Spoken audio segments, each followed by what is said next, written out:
እንኳን ለቅዱስ ዮሐንስ ወንጌላዊ ወልደ ነጎድጓድ ወርሃዊ የመታሰቢያ በዓል በሰላም አደረሳችሁ። እንዲሁም በዚች ዕለት ታስበው ለሚውሉ ቅዱሳን ዓመታዊና ወርሃዊ የመታሰቢያ በዓላቸው በሰላም አደረሳችሁ። ከዚህ በመቀጠል የቅዱስ ዮሐንስ ወንጌላዊ ወልደ ነጎድጓድ ታሪኩን እናሰማለን። የዮሐንስ ወንጌላዊ ታሪክ ከገሊላ ባህር ዳርቻ እስከ ሰማያዊ መንበር መጋረጃ ጀርባ የተዘረጋ ድንቅ ጉዞ ነው። እርሱ አሳ አጥማጅ ብቻ ሳይሆን እንደ ንስር ወደ መለኮት ምስጢር ተመጥቆ በመጀመሪያ ቃል ነበረ ብሎ የጀመረ የነገረ መለኮት መምህር ነው። ወልደ ነጎድጓድ የተባለበት ያ ኃይለኛ ድምፁና ፍቁረ እግዚእ የሚያሰኘው ያ የላቀ ፍቅሩ ዛሬም ድረስ በቤተ ክርስቲያን ታሪክ ውስጥ እንደ ማለዳ ኮከብ ያበራል። በቀራንዮ መከራ ሁሉም ሲሸሹ፣ እርሱ ግን በመስቀሉ ስር ቆሞ የአምላኩን ልብ ትርታ ያደምጥ ነበር። ቅዱስ ዮሐንስ ወንጌላዊ አምላክን ፍቅር ነው ብሎ ለዓለም ያስተዋወቀ የድንግል ማርያም የቤት ረዳት እንዲሆን የታጨና ሞትን ሳይቀምስ በምስጢር እንዲቆይ የተፈቀደለት ድንቅ ሐዋርያ። ይህን ታሪክ ያንን ታማኝ ደቀ መዝሙርና የፍቅርን ጥግ የምናይበት መስተዋት ነው። ቅዱስ ዮሐንስ ወልደ ዘብዴዎስ ወልደ ነጎድጓድ ፍቁረ እግዚእ ነባቤ መለኮት ታኦሎጎስ ቁጽረ ገጽ በመባል ይታወቃል። ወንጌላዊ ቅዱስ ዮሐንስ ከ12ቱ ሐዋርያት አንዱ ሲሆን የመጀመሪያው ወጣት የመጨረሻው ሽማግሌ ሐዋርያ እሱ ነበር። ቅዱስ ዮሐንስ የተወለደው በገሊላ አውራጃ በቤተ ሳይዳ ነው። አባቱ ዘብዴዎስ ይባላል። ቅዱስ ዮሐንስ ገና በወጣትነቱ ዘመን ከወንድሙ ከያዕቆብ ጋር ለሐዋርያነት ከተጠራበት ጊዜ ጀምሮ የጌታውን እግር ተከትሎ አድጓል።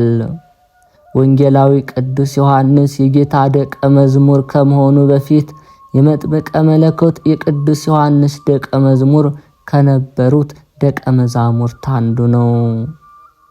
ቅዱስ ዮሐንስ ለጌታውና ለፈጣሪው ለመድኃኔ ዓለም ክርስቶስ ባሳየው ልዩ ቀረቤታና ፍቅር ምክንያት ፍቁረ እግዚእ የሚል ስያሜን አግኝቷል።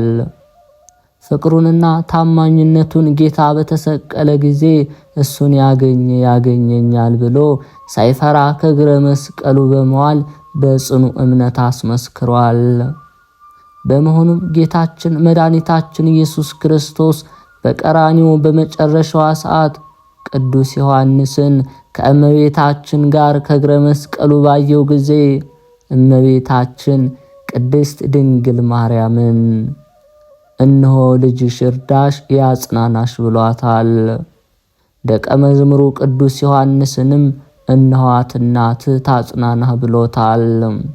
ክብር ምስጋና ይግባውና ጌታችን መድኃኒታችን ኢየሱስ ክርስቶስ እነሆ ልጅሽ እርዳሽ ያጽናናሽ ማለቱ እኛን ለቀረነው ክርስቲያኖች በቅዱስ ዮሐንስ አማካኝነት ለእመቤታችን መስጠቱን፣ ደቀ መዝሙሩን ቅዱስ ዮሐንስን እነኋት እናትህ ታጽናናህ ማለቱ እኛን እመቤታችሁ እናታችሁ ቅድስት ድንግል ማርያም ናትና ታጽናናችሁ፣ ተስፋ አለኝታ ትሆናችሁ ማለቱ ነው። ቅዱስ ዮሐንስም እንደ ጌታው ቃል እመቤታችንን ወደ ቤቱ ይዟት ስለሄደ እመቤታችን በቤተ ዮሐንስ 15 ዓመት ተቀምጣለች። ከዚህም ኃይለ ቃል የምንማረው እመቤታችን በቤተ ዮሐንስ እንደኖረች ሁሉ በልበ ምእመናንም አድራ በሃይማኖት የምታጸና ምግባረ ሃይማኖትን ሕገ ትሩፋትን የምታሰራ ከልጇ ከወዳጇ ከመድኃኔ ዓለም ክርስቶስ ድህነተ ሥጋንና ድህነተ ነፍስን በረከተ ሥጋንና በረከተ ነፍስን የምታሰጥ መሆኗን ነው። ቅዱስ ዮሐንስ የጌታን ትንሣኤ በተነገረ ጊዜ ቅዱስ ጴጥሮስን ቀድሞ ከመቃብረ ክርስቶስ ከጎልጎታ እንዲገኝ ያደረገው የፍቅሩ ጽናት ነበር። የቅዱስ ዮሐንስ የድንግልና ሕይወትም ረቂቁን ምስጢረ መለኮት ምስጢረ ሥላሴ ለማየት አስችሎታል። ምስጢረ ሥጋዌን አስተካክሎ አደላድሎ በመጻፍ አምልቶ አስፍቶ አስተምሯል። የፍቅረ እግዚአብሔርና የፍቅረ ቢጽን ጠቃሚነት በስፋት የጻፈ ቅዱስ ዮሐንስ ነው። ቅዱስ ዮሐንስ ረቂቁን ምስጢር አጉልቶ አምልቶ አስፍቶ ያስተማረ በመሆኑም ቅድስት ቤተ ክርስቲያናችን እንዲህ እያለች ታወድሰዋለች። ባህረ ጥበባት፣ አበ ልሳናት፣ ንስር ሰራሪ፣ ልዑለ ስብከት፣ ዮሐንስ ወንጌላዊ፣ ራእዩ ህቡአት፣ ሰባኪ ወንጌል፣ መጋቢ ሃይማኖት፣ ቀዋሚ ሀለ ቤተ ክርስቲያን፣ ኮከበ ስርግው።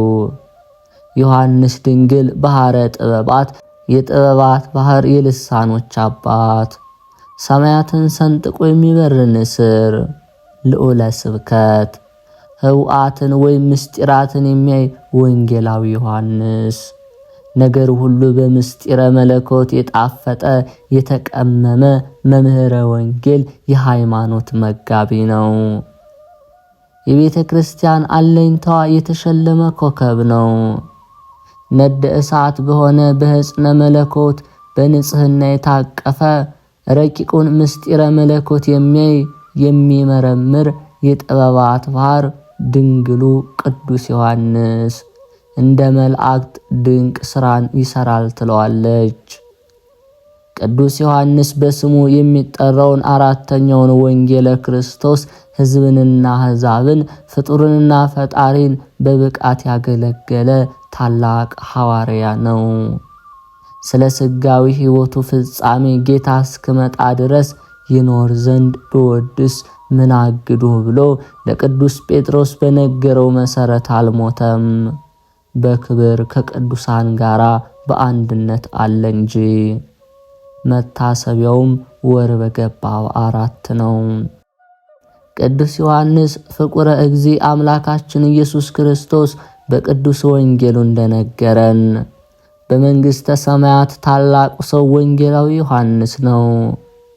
ቅዱሱ ሐዋርያ ከዘብዴዎስና ከማርያም በውፍልያ ተወልዶ በገሊላ አካባቢ አድጎ ገና በወጣትነቱ መድኃኔ ዓለም ክርስቶስን ተከትሎታል። ቅዱስ ዮሐንስ ከሐዋርያት ቀድሞ ጌታን ከመከተሉ ባሻገር በምንም ምክንያት ከጎኑ አይጠፋም። ስለ ንጽሕናውና በጎ የፍቅር ሕሊናው ሕፃን ሳለ በወንድሞቹ ሐዋርያት ዘንድ ሞገሱ ከፍ ያለ፣ ጌታችንን እስከ እግረ መስቀሉ ድረስ በመከተሉ ድንግል እመቤታችንን ተቀብሏል።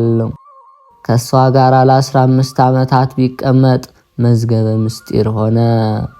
እንኳን ከሰው ልጆች ቅርና ከልዑላኑ መላእክትም አረጉ ከፍ አለ። ሰው ቢበቃ መላእክት ሊያይ ይችላል። ቅዱስ ዮሐንስ ግን መላእክት ሊያዩት ይከብዳቸዋል። ከፍጥረት ወገን ከእመ ብርሃን ቀጥሎ ክቡር ቅዱስ ዮሐንስ ነው። ቅዱስ ዮሐንስ በታናሽ እስያ ለ7 አብያተ ክርስቲያናት መስበኩ ይታሰባል። ቅዱስ ዮሐንስ ከጌታችን እርገት በኋላ ለ70 ዓመታት በዚህ ምድር ሲኖር አብዛኛውን ጊዜውን ያሳለፈው በኤፌሶን አካባቢ ነው። ሕዝቡን ወደ ክርስትና ለማምጣት በአፍም በመጽሐፍም ደክሟል። 3 መልእክታት ራእዩንና ወንጌልን ጽፎላቸዋል። ሕይወት ስለሰበከላቸው በፈንታው ብዙ አሰቃይተውታል። ከእሳት እስከ ስለት እስከ መጋዝም በስተርጅና ደርሶበታል። እርሱ ግን በትዕግስቱ ገንዘብ አድርጓቸዋል። ቅዱሱ በኤፌሶን። ይህቺ ኤፌሶን የሚሏት ሀገር መገኛዋ በቀድሞ ታናሽ እስያ አሁን ቱርክ አካባቢ ሲሆን ብዙ ሐዋርያት አስተምረውባታል። ያም ሆኖ የሚፈለገውን ያህል ለውጥ ያመጣች አልነበረችምና ቅዱስ ዮሐንስ ሊሄድ ተነሳ።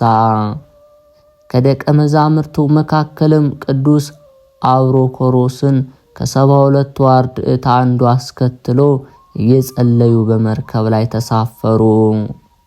ሐዋርያት አበው መከረኞች ናቸውና ማዕበል ተነሳባቸው። በጥቂት አፍታም መርከባቸውን በማዕበሉ ተበታተነች።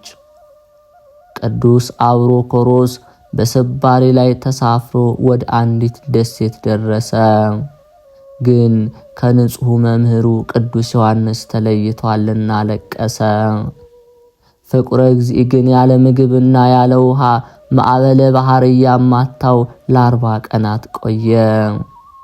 እርሱ በፈጣሪው ፍቅር የተመሰጠ ነበርና አለመመገቡ አልጎዳውም። በ40ኛው ቀን ግን ደቀ መዝሙር ወዳለበት ደሴት ማዕበሉ አደረሰው። ሁለቱ ቅዱሳን ተፈላልገው ተገናኙ። እጅግም ደስ ብሏቸው ፈጣሪን አመሰገኑ። አምላካቸው ወደዚች ደሴት ያመጣቸው በጥበቡ ነውና ሲዘዋወሩ 2 ነገርን አስተዋሉ። አንደኛ የደሴቷ ሁሉም ነዋሪ የሚያመልኩት ጣዖትን ነው። ሁለተኛም አብዛኞቹ ልዑላን ወይም የቤተ መንግስት ወላጆች ናቸው። ሮምና የሚሏት አንዲት ሴት ደግሞ እነዚህን ሁሉ እየመገበች ታስተዳድራለች። ቅዱሳኑ በቦታው በቀጥታ ትምህርተ ወንጌልን ቢናገሩ እንደማይቀበሏቸው ስለተረዱ ሌላ ፈሊጥን አሰቡ። እንዳሰቡትም ወደ እመቤት ሮምና ቤት ሄደው በባርነት ተቀጠሩ። ለእርሷም ድሮ የአባትሽ ባሮች የነበርን ሰዎች ነን ስላሏት 2ቱን ቅዱሳን እሳት አንዳጅና ገንዳ ጣቢ ያደረገቻቸው። ለሰማይ ለምድር የከበዱ እነዚህ ቅዱሳን የካዱትን ይመልሱ ዘንድ በባርነት ግፍን ተቀበሉ። የመከር የማሳመኛ ጊዜ ሲደርስም አንዳች አጋጣሚ ተፈጠረ። ቅዱስ ዮሐንስና አብሮኮሮስ ወደ መታጠቢያ ቤቱ ሲገቡ ሰይጣን በውስጡ ሆኖ ደንግጧልና እወጣለሁ ብሎ ሲሮጥ የንጉሱን ልጅ ረግጦ ገደለው። ሮምናና የአካባቢው ሰዎች ከበው ሲላቀሱ ቅዱሳኑ ቀረቡ። ሮምና ግን በቁጣ ልትሳለቁ ነው የመጣችሁትን በሚል ቅዱስ ዮሐንስን በጥፊ መታቸው። መላእክት እንኳን ቀና ብለው ሊያዩት የሚከብዳቸው ሐዋርያ ይህንን ታገሰ። በጥፊ ወደ መታችው ሴት ቀረብ ብሎም አትዘኚ ልጁ ይነሳል አላትና ጸለየ። ወደ ሞተውን ቀረብ ብሎ በጌታችን ስም አስነሳው። በዚህ ጊዜ ሮምናን ጨምሮ በስፍራው የነበሩ ሰዎች ለቅዱስ ዮሐንስ ሰገዱ። እርሱ ግን ሁሉንም አስነስቶ ትምህርተ ሃይማኖትን፣ ፍቅረ ክርስቶስን አስተማራቸው። በስመ ሥላሴ አጥምቆ ካህናትን ሾሞ ቤተ ክርስቲያንን አንጾላቸው ወጥቷል። በኋላም ለሮምናና ለደሴቷ ሰዎች ክታብ መልእክትን ጽፎላቸዋል። ይህችም ዛሬ 2ኛዋ የዮሐንስ መልእክት ተብላ መጽሐፍ ቅዱስ ውስጥ ትታወቃለች። ቅዱስ ዮሐንስ ቀጥሎ የተጓዘው ወደ ኤፌሶን ነው። በዚች ከተማ የምትመለክ አርጤምስ፣ አርጢሞስ የሚሏት ጣዖት ነበረች። አርጤምስ ማለት መልክ የነበራት ትዕቢተኛ ሴት ስትሆን አስማተኛ ባሏ ነው እንድትመለክ ያደረጋት። ቅዱስ ጳውሎስ ብዙ ምዕመናን ከእርሷ እንዲርቁ ማድረግ ችሏል። ጨርሶ ያጠፋት ግን ቅዱስ ዮሐንስ ወንጌላዊ ወልደ ነጎድጓድ ነው። በቦታው ብዙ ግፍ ደርሶበት በርካታ ተአምራትን አድርጓል። ቤተ ጣዖቱንም በተአምራት አፍርሶታል። የፍቅር ሐዋርያ ቤተ ክርስቲያናችን ቅዱስ ዮሐንስን የፍቅር ሐዋርያ ትለዋለች። ለ70 ዘመናት በቆየ ስብከቱ ስለ ፍቅር ብዙ አስተምሯል። ፍቅርንም በተግባር አስተምሯል። በየደቂቃውም ደቂቅ የተፋቀሩ በበይናቲክሙ ልጆች ሆይ እርስ በርሳችሁ ተዋደዱ እያለ ይሰብክ ነበር። በተለይ ደግሞ ከፈጣሪው ክርስቶስ ጋር የነበረው ፍቅር ፍጹም የተለየ ነው።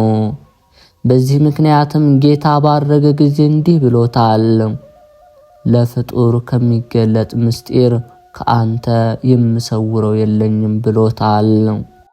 ቅዱስ ዮሐንስ ከእመቤታችን ከድንግል ማርያም ጋር ልዩ ፍቅር ነበረው። እርሷ እንደ ልጇ ስትወደው፣ እርሱ ደግሞ እንደ እናቱ ልቡ እስኪነድ ድረስ ይወዳት ነበር። እስከ እግረ መስቀሉ ድረስ ተከትሎ ያገኛት እመቤቱ ናትና። ከዚያ ሁሉ ጸጋና ማዕረግ የመድረሱ ምስጢርም ድንግል ማርያም ናት። ለ15 ዓመታት በጸላሎተ ረድኤቷ በረድኤትነቷ ጥላ ተደግፎ አብሯት ሲኖር ብዙ ተምሯል። ከመላእክት በላይ ከብሯል። ከንጽህናዋ በረከትን ተካፍሏል። ስለ ድንግል ማርያምም ነገረ ማርያም የሚል ድርሰት ሲኖረው የሰኔ ጎለጎታንም የጻፈው እርሱ ነው። ድንግል ባረፈች ቀንም ልክ እንደ ልጇ ክርስቶስ እርሷም ስመው ታቅፈው አርፋለች።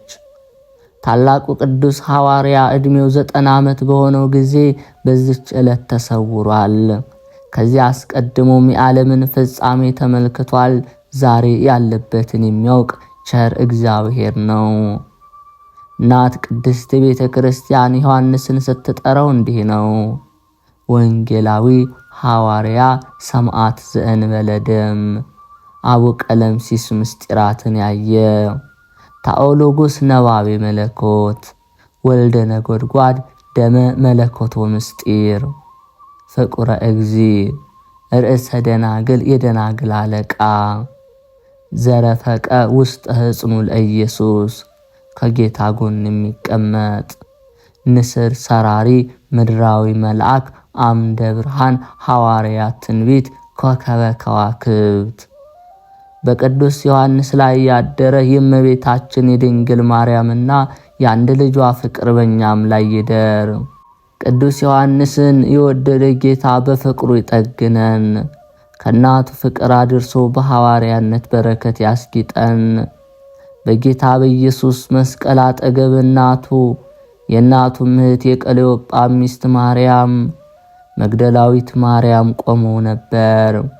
ጌታ ኢየሱስም እናቱን ይወደው የነበረውን ደቀ መዝሙር ባጠገቡ ቆሞ ባየ ጊዜ እናቱን አንቺ ሆይ እነሆ ልጅሽ ይላት ነበር። ከዚህ በኋላ ደቀ መዝሙሩን እናትህ ነዋት አለው። ከዚህ ሰዓት ጀምሮ ደቀ መዝሙሩ ወደ ቤቱ ወሰዳት። ከቅዱስ ዮሐንስ ወልደ ነጎድጓድ በረከት ረድኤት ያሳትፈን። የልዑል እግዚአብሔር ቤተሰቦች፣ ከዚህ በመቀጠል የቅዱስ ዮሐንስ ወንጌላዊ ወልደ ነጎድጓድ መልኩን እናሰማለን። ያለ ፍጹም መጉደል ጸጋና ሞገስን ለተመላ ስም አጠራር ሰላምታ ይገባል። ቅዱስ ዮሐንስ ሆይ ስጋዊ ደማዊ ስትሆን መልአክ ነህ። የራእይህን ትርጓሜና ሕጉን አውቅና እረዳ ዘንድ የጥበብን ምንጭ እንደ ተከዜ ወንዝ ሙላኝ። ቅብአ ክህነትን እንደ ተቀባ እንደ አሮን የሚጣፍጥ ሽቶ የአርያም ጠል ለሆነው ለራስ ጠጉር ሰላምታ ይገባል። ምድራዊ ስትሆን ሰማይን የምትገዛው ቅዱስ ዮሐንስ ሆይ ባጠገቡ ወደ ተቀመጥህ ወደ መምህርህ የኔን የባሪያህን ድህነት ማልድ፣ የዓለምን ይቅርታ ማልድ። የእግዚአብሔር በግ የተባለ የእግዚአብሔር ወልድ መንበር በላዩ ላይ ለተሰራ ራስ ሰላምታ ይገባል። በገጽታ ንስር የተባልክ ኪሩብ ዮሐንስ ሆይ በሰማያውያንና በምድራውያን በረከት መምህር ደግነህና ባርከኝ። በአምላከ በክርስቶስ ስቅለት ጊዜ የደም ግባቱ ልምላሜ ለጠወለገ ፊትህ ሰላምታ ይገባል። መልአክ ቅዱስ ዮሐንስ ሆይ በጠዋትና በማታ እኔ አንተን እተማመናለሁ። በኃጢአት የሻከርሁ እኔን ያድነኝ ያለሰልስልኝ ዘንድ የተመሰገነ የፊትህ ደም ግባት በፊቴ ላይ ይፍሰስ። የርግብ ዓይኖችን ለሚሸፍኑ ለአንዱና ለሁለቱ ቅንድቦች ሰላምታ ይገባል። ክርስቶስ የሚወድህ ደቀ መዝሙር ዮሐንስ ሆይ የጨለማ ገዢ የሆነ ነፍሳትን የሚያድን የሚያጠምድ ጋኔን ቅንድቦች ያሸንፉ ዘንድ በቅንድቦች ተማጽኛለሁ። በሰባቱ የወርቅ መቅረዞች መካከል መምህር ክርስቶስን ለተመለከቱ ዓይኖች ሰላምታ ይገባል። ነባቤ መለኮት የክህነትና የመንግስት ግንድና ቅርንጫፍ ዮሐንስ ሆይ ከምስራቅ ምዕራብ እንዲርቅ እንዲሁ የአንተ ጽድቅ የእኔን ኃጢአት ያርቅ።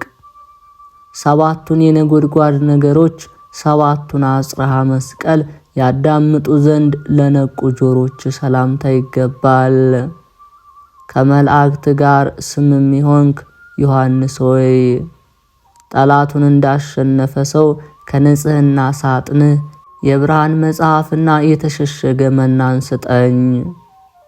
ስለ ክርስቶስ ጽፋት መመታት በሃናና በቀያፋ አደባባይ በመመታት በመከራ ለተገዙ ጉንጮች ሰላምታ ይገባል። በእሳት ማንደጃ ቤት ለሮምና የተገዛ ዮሐንስ ሆይ የአንተ ጸሎት ደመናን ተሻገረች የሚል ዜና በልቤ ውስጥ አስርጽ አብቅል። ጣፋጭ ሆነ የአርያም ዕጣንን ላሸተቱ የሥጋ መስኮቶች ለሆኑ አፍንጮች ሰላምታ ይገባል። በጥበብ ጎዳናዎች የሄድህ ዮሐንስ ሆይ ከታሰረበት እንደሚፈታ ጥጃ እኔንም ከኃጢአት ማሰሪያ ፍታኝ፣ ለአንተም ምርኮ አድርገኝ።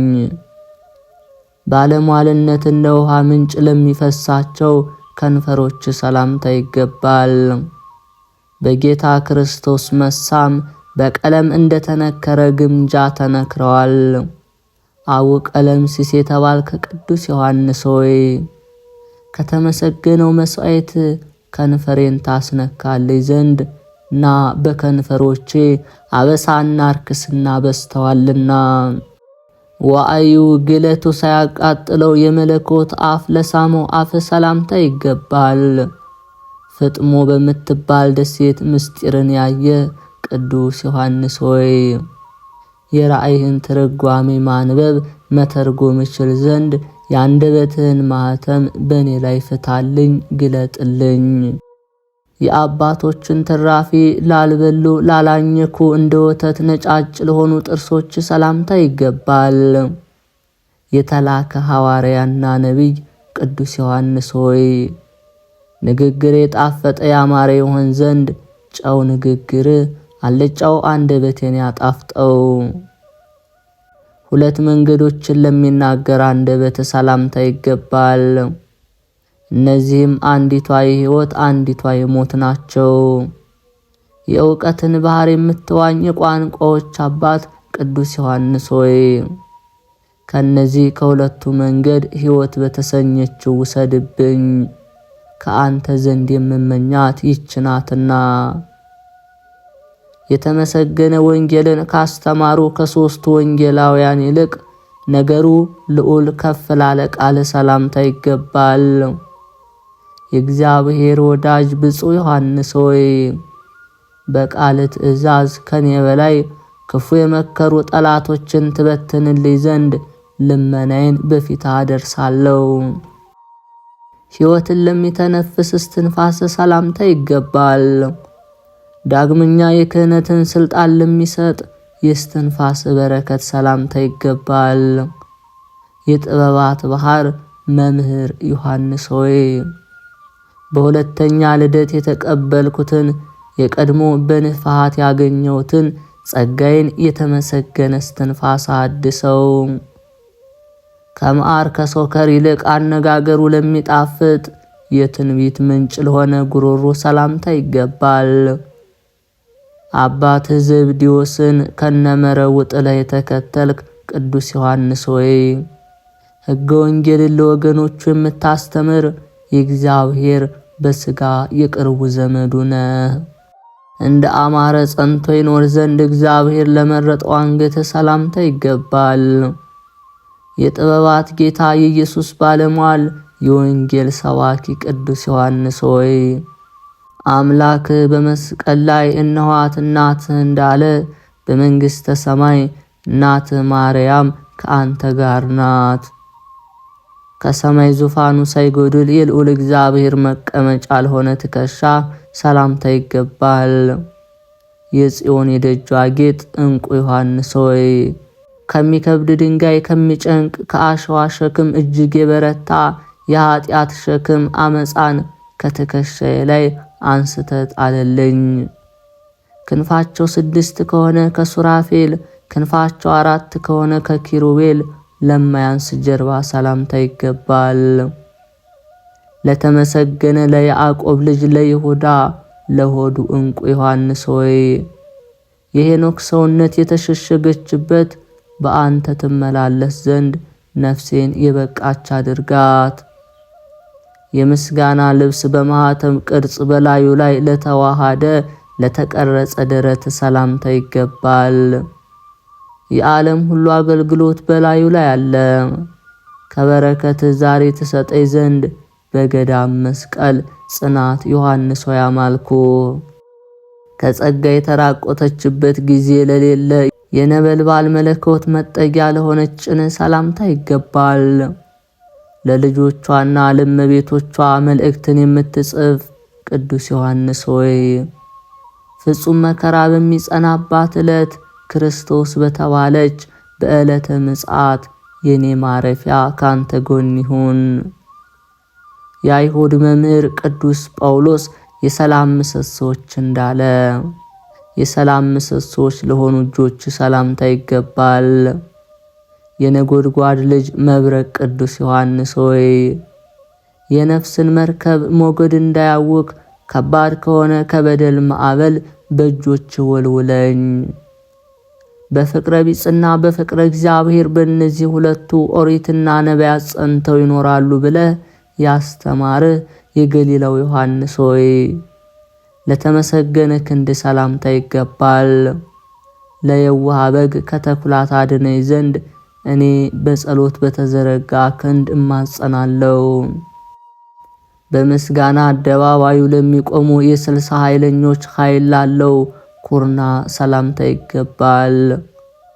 እንደ አንበሳ ልብህ የተማመነ ጽኑ ዮሐንስ ሆይ በመረብ አስጋሪው አሳን እንዳያወጡ በደል ከሞላበት ከዓለም ባህር እኔን አውጣኝ። 10,000 በመልአኩ ክንድ የሆነውን እንደ አንድ ክንድ አድርጎ ለከነዳ ክንድ ሰላምታ ይገባል። የሰማይ በር ተከፍቶ የተመለከተ ቅዱስ ዮሐንስ ሆይ ለጠላቶች መዘባበቻ እንዳልሆን የአንተ ክንድ የምትደግፍ እህት ሆነኝ። እግዚአብሔር ወልድን በስጋዌው ወራት ለዳሰሰ መሃል እጅ ሰላምታ ይገባል። የእግዚአብሔር ጸጋ የተሰጠ ቅዱስ ዮሐንስ ሆይ ከመሃል እጅ በታች ራሴን አድርጌያለሁ። ከብርና ከወርቅ ይልቅ ያንተን መሃል እጅ እመርጣለሁ። የምትወደው የጋይዮስን ሥራዎች ለጻፉ ጣቶች ሰላምታ ይገባል። ለማስተማርና ለመስበክ የተላከ ቅዱስ ዮሐንስ ሆይ በተንኮልና በክፋት ክብሩን ጥሎ ከተዋረደ ከዲያብሎስ በጸሎት ጠብቀኝ። ከ10 ጣቶች ጋር ለተስማሙ ለእጆች ጣቶች ሰላምታ ይገባል። የነገደ ይሁዳና የነገደ ሌዊ ካህን ዮሐንስ ሆይ በፍዳና በበቀል ዕለት ነፍሴን የሰለጠነች አድርጋት። በጸሎተ ሐሙስ በእራት ጊዜ የነበልባል ጎን መጠጊያው ለሆነ ጎን ሰላምታ ይገባል። ከተመረጡ ወገኖች የተመረጥህ ቅዱስ ዮሐንስ ሆይ ከተመሰገነ አባት አንደበት የወጣች የአንተ እህት የሆነች ጥበብ በእኔ ላይ ትደር እጽፍ ድርብ ትሁን። መጽሐፍን መብላት ባመረረቻት ፈንታ ለአፍ ለምትጣፍጥ ሆድ ሰላምታ ይገባል። ከብዙዎች የተመረጠ ቅዱስ ዮሐንስ ሆይ ከጥምና ከረሃብ ወደ ሀገር ተድላና ደስታ ሀገር በክንፈ ጸጋ ውሰደኝ። ዕብራውያን ሰቅለው በገደሉት በመምህር በኢየሱስ መተማመኑን ላልተወ ልቦና ሰላምታ ይገባል። በድንግልናና በንጽህና ያጌጠ ቅዱስ ዮሐንስ ሆይ ነፋስ በምድር ላይ ትቢያን እንደሚጠርግ በጸሎት ኃይል ጠላቶችን ሁሉ ጥረግልኝ። የቤት ዕቃዎች በመብራት እንደሚፈለጉ ክርስቶስ በፈተናቸው ኩላያቶች ሰላምታ ይገባል። ሰርዲስ በምትባል ቦታ መልአክ እያሉ የሚያመሰግኑ ቅዱስ ዮሐንስ ሆይ በሰባቱ አብያተ ክርስቲያናት መልቶ ያለ መንፈስ ያንተ ጸጋ ነውና የተሰጠህ ጸጋ በእኔ ላይ ይደርብኝ። መልካምን እንጂ ክፉን ለማያስብ ሕሊና ሰላምታ ይገባል። የሙሴ ትእዛዝ የሆነ የብሉይና የሐዲስ ኪዳንን የምትጽፍ ቅዱስ ዮሐንስ ሆይ ሐሳቤ ሰማይ እስኪደርስ ዘዘው፣ ያም ባይሆን ጠማማ እንዳይሆን እርዳው። ክርስቶስ ፈጣሪ በመስቀል ላይ ተሰቅሎ ባየኸው ጊዜ በሐዘን ነበልባል ለተቃጠለ አንጀትህ ሰላምታ ይገባል። በእውነትና በቅንነት የምታመልከው ቅዱስ ዮሐንስ ሆይ ያን ጊዜ በቤተልሔም እስከ ቀራንዮ ተከተልከው። ለወለደች ለድንግል እናቱን መታዘዝን እምቢ ያልክ አይደለም፣ በትህትና ታዘዝክ እንጂ። እግዚአብሔር እርሱ የተሰወረውን የሚያውቅ ለመረመረው ውስጣዊ ሰውነት ሰላምታ ይገባል።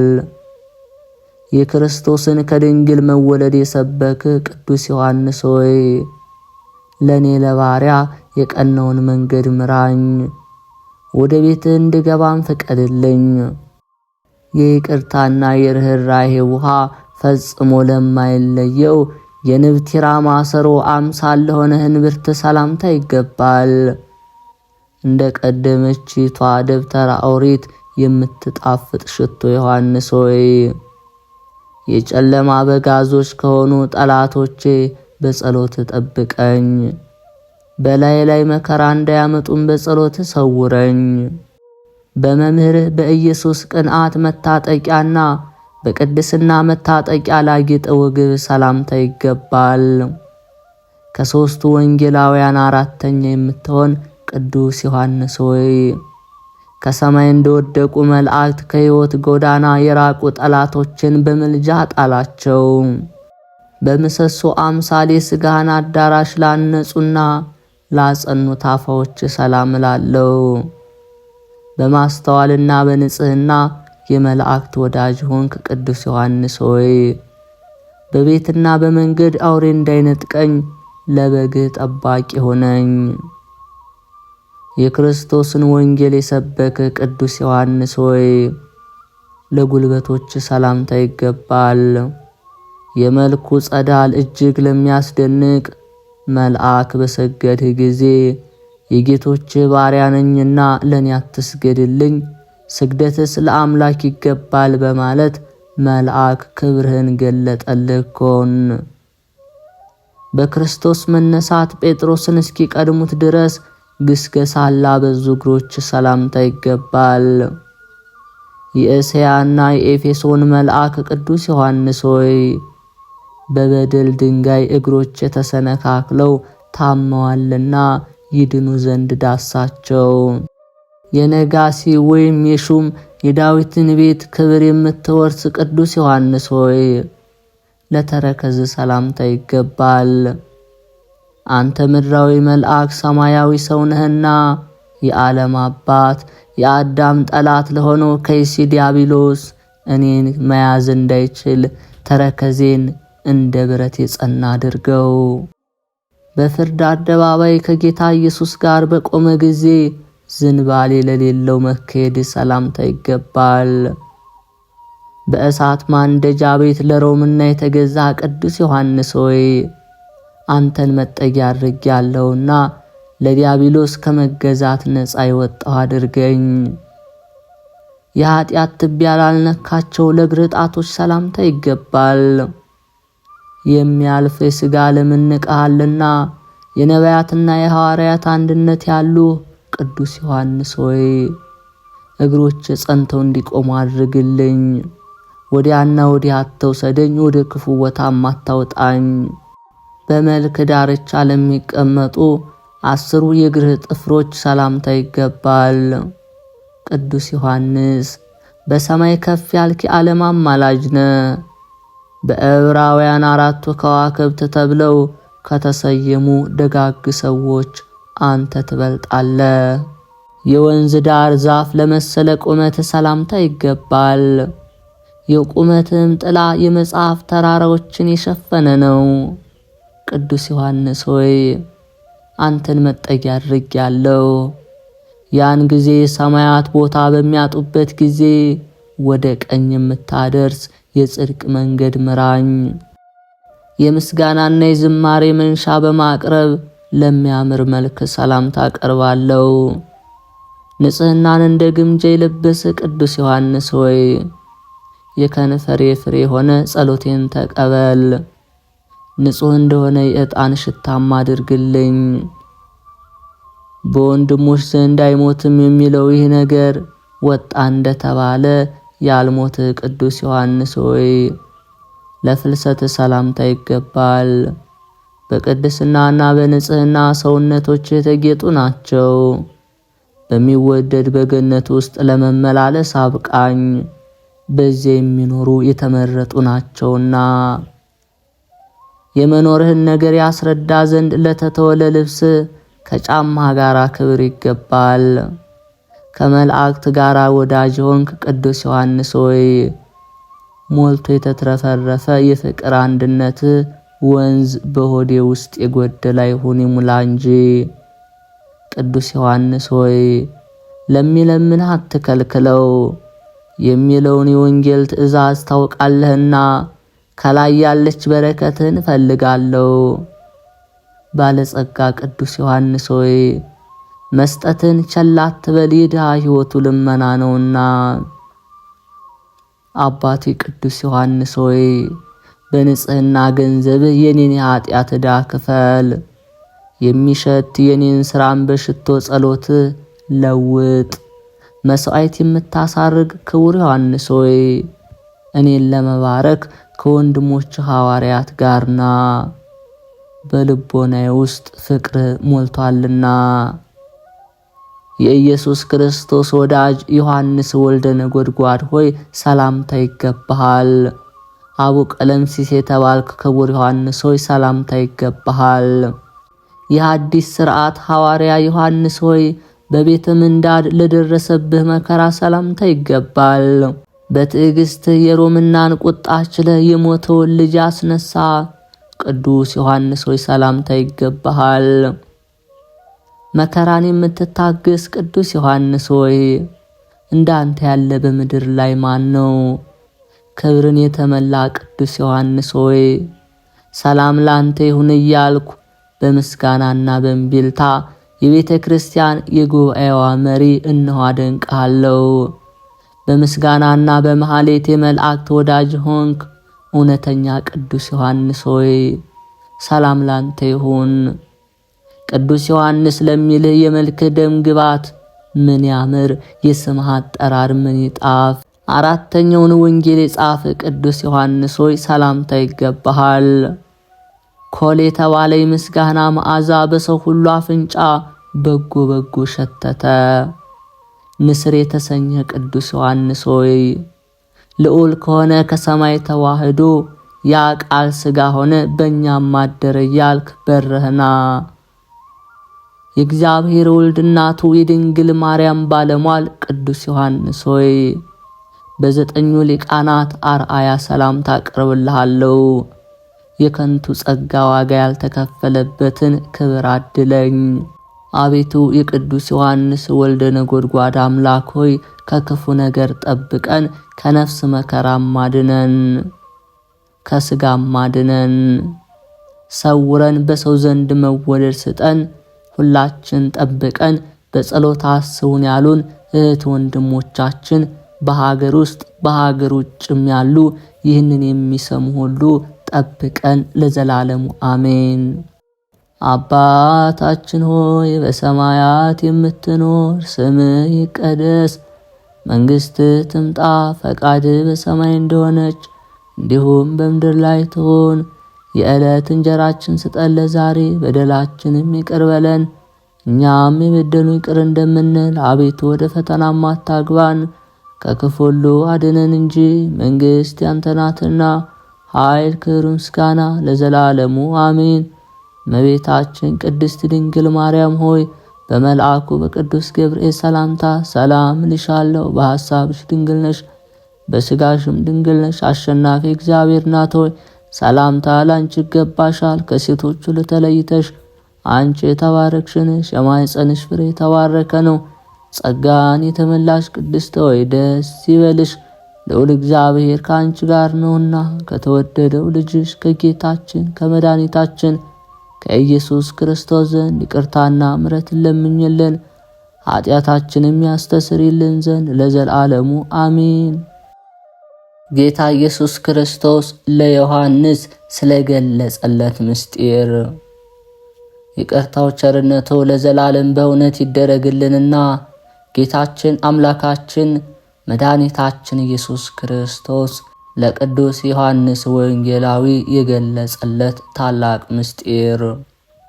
ይህ አምላካዊ ምስጢር ጌታችን አምላካችን መድኃኒታችን ኢየሱስ ክርስቶስ ከባሕሪ አባቱ ከአብ ከባሕሪ ሕይወቱ ከመንፈስ ቅዱስ የአይን ጥቅሻ ስንኳ ሳይለይ በዚህ ዓለም ከኖረ በኋላ ወደ ሰማይ ከማረጉ በፊት ለደቀ መዝሙሩና ለሐዋርያው ለዘብዴዎስ ልጅ ለዮሐንስ የነገረው ነው። ጌታ ኢየሱስ ክርስቶስም በዚያን ጊዜ 12ቱን ደቀ መዛሙርት መረጠና እውነተኛ ሐዋርያት አደረጋቸው። ክብርት የምትሆን ምስጢሩንም ገለጸላቸውና ጴጥሮስን በእነሱ ዘንድ ሾመላቸውና መንጎቼን በጎቼን ጠብቅ አለው። ስውሩንና ግልጽን ምስጢር ገለጸለትና የመንግሥተ ሰማያት መክፈቻ ቁልፍ ሰጠው። በጸሎቱ ብዙ ድውያንን እስኪፈውስ ድረስ ሁል ጊዜ የሚጠብቀው ቅዱስ መንፈስ ጰራቅሊጦስን ከሰማያዊ አባቱ ጋር ገልጦ አሳየው። ብፁዕ ቅዱስ የሐዋርያት አለቃ ፈጣሪው የገለጸለትን ምስጢር ሁሉ የክርስቲያኖች መሰብሰቢያ ድንኳን በምትሆን በሮም ሀገር ከሱ በኋላ ሊቀ ጳጳስነት ለተሾመ ለደቀ መዝሙሩ ለቀለሜንጦስ ነገረው። ቀለሜንጦስም በ8 ታላላቅ የመጽሐፍት አርእስት ሰጥቶ ጻፋቸው። ዮሐንስም ከፈጣሪው የተገለጸለትን ምስጢር ከመጽሐፍት ቁጥር አስገብቶ መጽሐፍቱን ሁሉ በሮም ሀገር አስቀመጣቸው። ከዚህ በኋላ ቅዱሳን ሐዋርያት ተሰብስበው ከነዚህ አምላካዊ ምስጢራት መጽሐፍት አንዱን ስንኳ የሚያቃልል ቢኖር እንዲሁም ቅዱስ ዮሐንስ የጻፈውን ምስጢረ መጽሐፍ ማስተዋል የሌላቸው ወደ አሕዛብ የሚያወጣውን ሁሉን አወገዙ።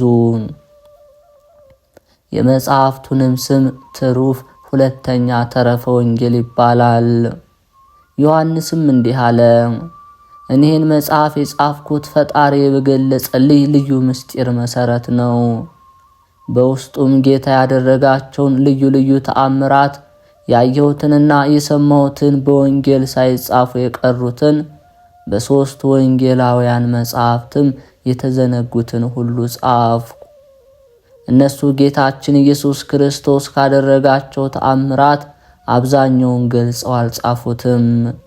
የወንጌል ቃል በመብዛቱ ምክንያት ልባቸው የሰነፈ አሕዛብ ከሃይማኖታቸው ጉድለት የተነሳ እንዳይቀበሉት ያውቃሉና። እነሆ መጽሐፍት እንደተናገሩት እግዚአብሔር ለመላእክቶቹና ለነቢያቶቹ ያልገለጸላቸውን ምስጢር በፍጻሜ ዘመን ለተወለዱ ሕፃናት ገለጸው። የተመረጠ ሐዋርያ ዮሐንስም ስለዚህ ነገር መንፈስ ቅዱስ ባናገረው መሰረት በወንጌሉ መጀመሪያ አስቀድሞ እንዲህ አለ። ቃል አስቀድሞ ነበረ፣ ቃልም በእግዚአብሔር ዘንድ ነበረ፣ ይህም ቃል እግዚአብሔር ነበረ። እርሱ በመጀመሪያ በእግዚአብሔር ዘንድ ነበር። ሁሉ ነገር በእርሱ ተፈጠረ። ከተፈጠረው ሁሉ አንድም ነገር ያለ እርሱ የተፈጠረ የለም። በእርሱ ሕይወት ነበረች፣ ይህችም ሕይወት የሰዎች ብርሃን ነበረች። ብርሃኑም በጨለማ ያበራል፣ ጨለማውም ከቶ ብርሃኑን አያሸንፈውም። ዳግመኛም መጽሐፍ እንዲህ አለ። እግዚአብሔር ታላቅ ነው፣ ስሙም ገናና ነው። ዓለምን ፍላጎቱን ለማሟላት አልፈጠረም፣ ወይም የጌትነቱን ክብር ከፍ ለማድረግ ፍጥረትን ሁሉ አላስገኘም። ይህ ስለሱ ለእግዚአብሔር አይደለም። እሱ ዓለም ከመፈጠሩ በፊት በጌትነቱ ክብር ያለ ምስጋናውም ሳይጓደል የነበረ ነው እንጂ።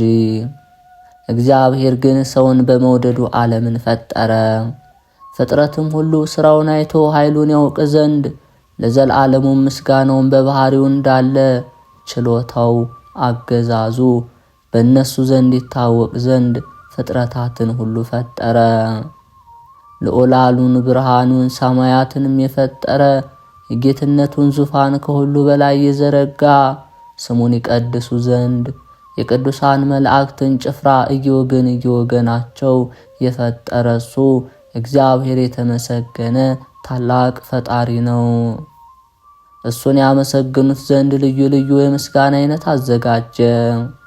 ከጌትነቱ ዙፋን ፊት ብርሃንን አደረገ።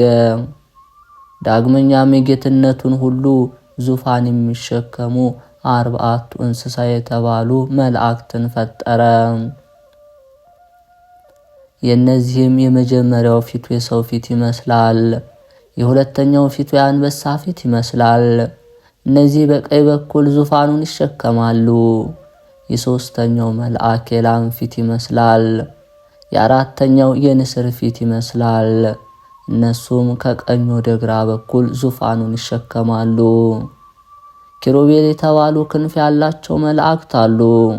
ሱራፌል የተባሉ ለእያንዳንዳቸው 6 ክንፍ ያላቸው መላእክት አሉ። እነሱም የእግዚአብሔር የጌትነቱ ነጸብራቅ እንዳያንጸባርቅባቸው በሁለት ክንፋቸው ፊታቸውን ይሸፍናሉ፣ በሁለት ክንፋቸው እግራቸውን ይጋርዳሉ፣ በሁለት ክንፋቸው በፊታቸው አንጻር ይበራሉ። በየራሳቸውም ቅዱስ ቅዱስ ቅዱስ አሸናፊ እግዚአብሔር ሆይ የጌትነት ምስጋና በሰማይ በምድር የመላ ነው እያሉ አሰምተው በታላቅ ቃል ጮኸው ያመሰግናሉ። ዳግመኛም በየወገናቸውና በየማዕረጋቸው 10 የመላእክት አለቆችን ሾመ። የመጀመሪያው የመላእክት አለቃ የማዕረግ ደረጃ እስከ ሁለተኛው አለቃ ካለው ከፍታ በምድር እስከ ሰማይ ያለውን ርቀት ያህላል። በመንፈሳውያን መላእክት ላይ ከፍተኛ ስልጣን ያላቸው እሊህ ሊቃናት ናቸው። ዳግመኛም ከነዚህ ሌላ ብዙ አይኖች አሏቸው። ሱራፌል የተባሉ ሊቃናት እንዲሁም 6 ክንፍ ያላቸው ኪሩቤል የተባሉ ሊቃናት እንዲሁም 99 ነገደ መላእክት በየወገናቸው ካለቆቻቸው ጋር አሉ።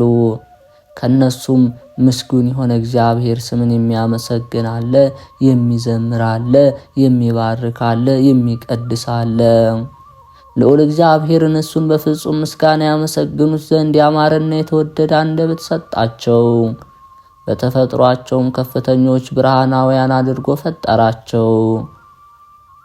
አምላካችን እግዚአብሔር ከቅዱስ ዮሐንስ ወልደ ነጎድጓድ በረከት ረድኤትን ያሳትፈን።